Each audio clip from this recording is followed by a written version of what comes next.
আমি বাড়ির ঘুরে আপনাদের বলেছি, নতুন করে তো বলার কিছু নেই। বারাসাত কোর্ট ক্যাপিটাল পানিশমেন্ট, আগের সরকার 16টা পিপি বদল করে আসামিদের খালাস করার ব্যবস্থা করেছে। এবারে যে পরিবার ক্ষতিগ্রস্ত হয়েছে তারা সুপ্রিম কোর্টে গেছে, মামলা সুপ্রিম কোর্টে বিচারাধীন। আমি তাদের বলেছি সুপ্রিম কোর্টে রাজ্য সরকারের লয়াররা এখন সহযোগিতা করবে, যাতে তারা যে আবেদন করেছেন সেই আবেদনের সুবিচার থ্রু সুপ্রিম কোর্ট পান। এই মুহূর্তে এটা রাজ্য সরকার বা রাজ্য পুলিশের হাতে নেই। যে সুপ্রিম কোর্টের আইনি লড়াইতে রাজ্য সরকারের ভূমিকা, যারা ধর্ষণ করে খুন করেছে বারাসাতের ছাত্রীকে, তাদের পক্ষে থাকবে, এটা আমি মুখ্যমন্ত্রী হিসেবে বলে দিয়ে গেলাম। সেই ধরনের অ্যাডভাইস বা ডাইরেকশন আমাদের স্ট্যান্ডিং কাউন্সিলকে অলরেডি দেওয়া হয়েছে।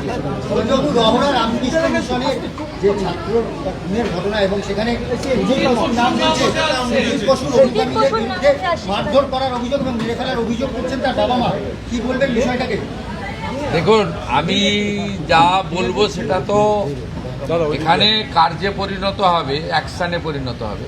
এটা সাংবাদিকদের কাছে বলার বিষয়বস্তু নয়। এখানে মানুষ আসেন, তারা অনেক প্রত্যাশা নিয়ে আসেন। আমি আপনাদেরকে শুধু বলতে পারি, আজকে আমি রাজ্য বিজেপির যারা জিএস, যারা সেক্রেটারি ছিলেন, তাদের কাছে এর আগে যে 5-6টা আমরা জনতার দরবার আমি করেছি, তার অ্যাকশন টেকেনও আমার অফিস ওনাদের হাতে তুলে দিয়ে গেছে। অর্থাৎ শুধু দেখনা হয় সোচনা হয়তো আমরা বিশ্বাস করি না, আমরা করনা হয়তো বিশ্বাস করি। অ্যাকশন টেকেন রিপোর্টও আমরা দিয়ে দিয়েছি। মোরলেস 80% অভিযোগের সমাধান পশ্চিমবঙ্গের বিজেপি সরকার করতে পারছে। আমি নিজেও এটা মনিটরিং করি। স্যার, 2021-এর ভোট পরবর্তী হিংসায় তৃণমূল দ্বারা আক্রান্ত একটি পরিবারও এসেছিল, তারাও আপনার কাছে গিয়েছেন, তারা বলছেন সাহায্য পেয়েছে। ওরা বিচার পাবে। 9 জন অভিযুক্ত, কাউকে ছাড়া হবে না। সিবিআই মামলা নেওয়ার কোর্ট অর্ডারে তো সিবিআই নিয়েছে। সিবিআই ঢোকার আগে ওখানকার পুলিশ চার্জশিট দিয়ে মামলাটাকে নষ্ট করেছে। আমি পিটিশন নিয়েছি, এসপি রানাঘাটকে নির্দেশ চলে গেছে এই মামলা রিওপেন করতে, এবং পুলিশ তার আইন অনুযায়ী, ভারতীয় ন্যায়সঙ্গতা অনুযায়ী, বা যেহেতু 2021-এর ঘটনা, সেই ঘটনা অনুযায়ী তারা আইনের যে ধারা আছে সেই ধারায় ব্যবস্থা নেবে।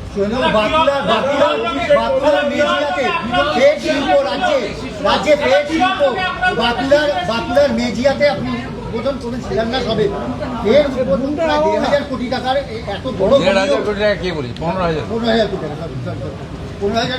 শুধু তাই নয়, 17 তারিখেও হবে, 19 তারিখে আমুলেরও ভূমি পূজন হবে। আমাদের স্বরাষ্ট্র সমবায় মন্ত্রী করবেন ভারত সরকারের। আমাদের আগস্ট মাসে দুর্গাপুরে আরেকটি 4,000 কোটি টাকার ইনভেস্টমেন্ট প্রপোজাল আমরা ছাড়পত্র দিয়েছি, তারও ভূমি পূজন হবে। আমরা জনগণের কাছ থেকে কয়েকটা মাস সময় চেয়ে নিয়েছি, ইতিমধ্যে তার ফল আপনারা দেখতে পাচ্ছেন।